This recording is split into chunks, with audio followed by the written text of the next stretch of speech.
মৌসুমী নিম্নচাপের প্রভাবে আজ দেশের অধিকাংশ এলাকায় বৃষ্টি ও বজ্রবৃষ্টি হতে পারে বলে জানিয়েছে আবহাওয়া অধিদপ্তর। কক্সবাজারে গত ২৪ ঘন্টায় ১৫০ মিলিমিটারের বেশি বৃষ্টিপাত রেকর্ড করা হয়েছে। এদিকে নোয়াখালীর হাতিয়ায় সকাল থেকে গুঁড়ি গুঁড়ি বৃষ্টি হচ্ছে। বঙ্গোপসাগরে সৃষ্ট নিম্নচাপে উপকূলীয় জেলা ঝালকাঠিতে বৈরী আবহাওয়া বিরাজ করছে। সকাল থেকে ভারী বৃষ্টি ও দমকা হাওয়া বইছে। কুয়াকাটার উপকূলীয় এলাকায় গত ৩ দিন ধরে হালকা থেকে মাঝারি ও মুষলধারে বৃষ্টিপাত হচ্ছে। গতকাল সকাল ৬টা থেকে আজ সকাল ৬টা পর্যন্ত ২৪ ঘন্টায় ৬২.৬ মিলিমিটার বৃষ্টিপাত রেকর্ড করেছে আবহাওয়া অফিস। উপকূলীয় এলাকায় সমুদ্র বন্দরগুলোকে ৩ নম্বর স্থানীয় সতর্ক সংকেত এবং দেশের ১২ অঞ্চলের নদী বন্দরকে ২ নম্বর নৌ হুঁশিয়ারি সংকেত দেখাতে বলা হয়েছে।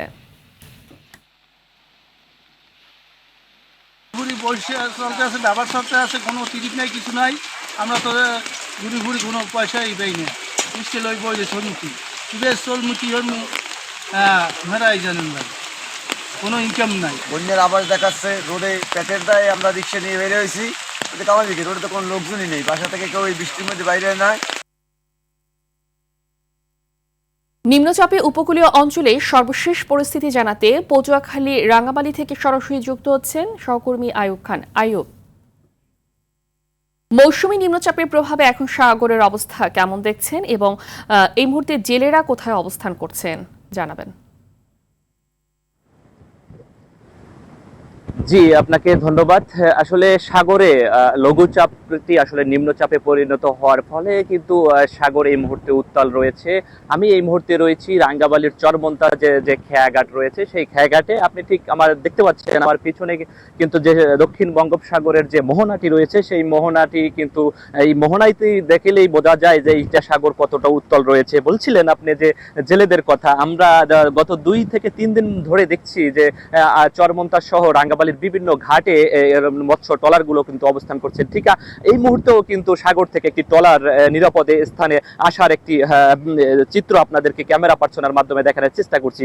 এছাড়া শতে শতে ট্রলার কিন্তু ইতিমধ্যে চরমন্তাজ বিভিন্ন ঘাটে অবস্থান করছেন। জেলেরা বলছেন যে ৫৮ দিনের যে নিষেধাজ্ঞা ছিল, সেই নিষেধাজ্ঞা শেষে তারা কাঙ্ক্ষিত যে ইলিশ আহরণ করতে সাগরে গিয়েছিলেন, তারা কিন্তু সেই কাঙ্ক্ষিত ইলিশে শিকার না করতে পেরে আবহাওয়া খারাপ থাকায় পুনরায় কিন্তু তারা ঘাটে অবস্থান করছেন। পায়রা সমুদ্র বন্দরে ৩ নম্বর সতর্কতা সংকেত থাকার কারণে তারা কিন্তু ঘাটেই এই মুহূর্তে অবস্থান করছে। এতে কিন্তু অনেক জেলেরা তারা কর্মহীন হয়ে পড়বে বলে আমাদেরকে জানিয়েছেন। এছাড়া যদি একটু বলে রাখি যে এই মুহূর্তে কিন্তু জোয়ার বইছে। আপনারা ঠিক ক্যামেরা পার্সনের মাধ্যমে দেখছেন যে সাগরের যে জোয়ারের যে পানি, সেটি কিন্তু গতকালকের তুলনায় কিন্তু একটু বৃদ্ধি আমরা দেখতে পাচ্ছি। এই মুহূর্তে আরো জোয়ারের আবাসের পানি বৃদ্ধি পাওয়ার একটা সম্ভাবনা রয়েছে বলেও আমাদেরকে জেলেরা বা স্থানীয়রা জানিয়েছেন।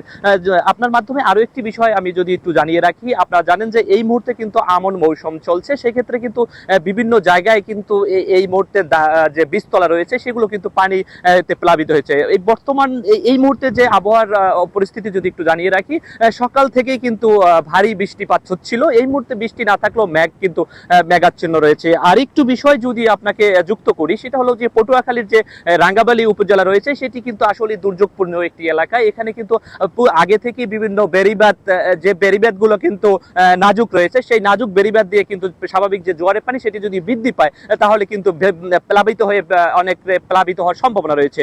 আসলে এই ছিল আমার কাছে সর্বশেষ পটুয়াখালীর রাঙ্গাবালী থেকে। ধন্যবাদ আপনাকে।